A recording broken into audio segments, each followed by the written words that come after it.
They say the first fire that ever burned was stolen from the gods, but no one tells you what it cost the man who lit it.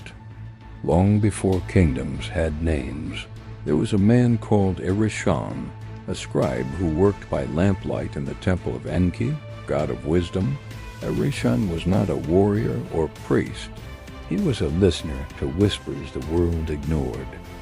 Every night he copied ancient tablets about the language of fire, symbols said to summon spirits and shape reality. And one night he found a missing verse. It read, "Burn the ink, and the words shall awaken." So he did. He burned his scrolls, and the ashes began to speak. The flame formed a shape, a shadow with no face. It said, "You have given me voice. In return, I will give you what no man owns, power over death." Erishan, trembling, asked, "And what must I give in return?"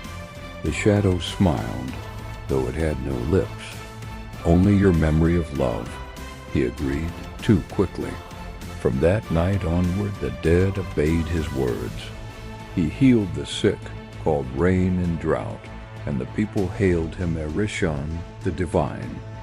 But when his wife came to kiss him, he looked at her as if she were a stranger, her name gone from his mind. The king of Uruk summoned Erishan to his court. "They say you command life and death," the king said.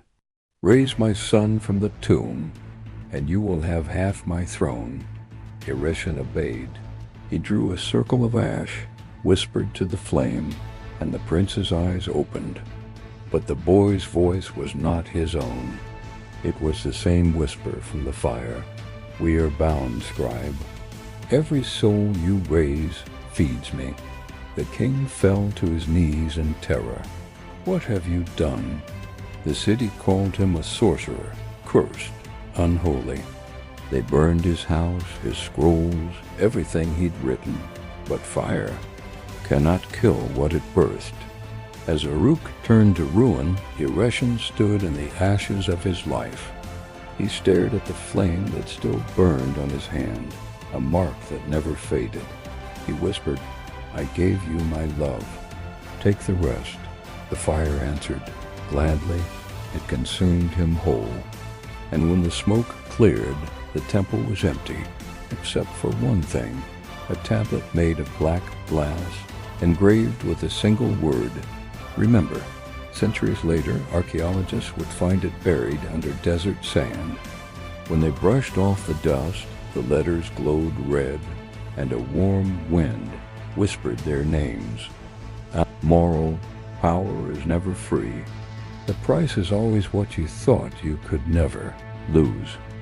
If this story of ancient fire and forgotten love moved you, follow this account for more life-teaching stories, because even the oldest myths are warnings disguised as miracles.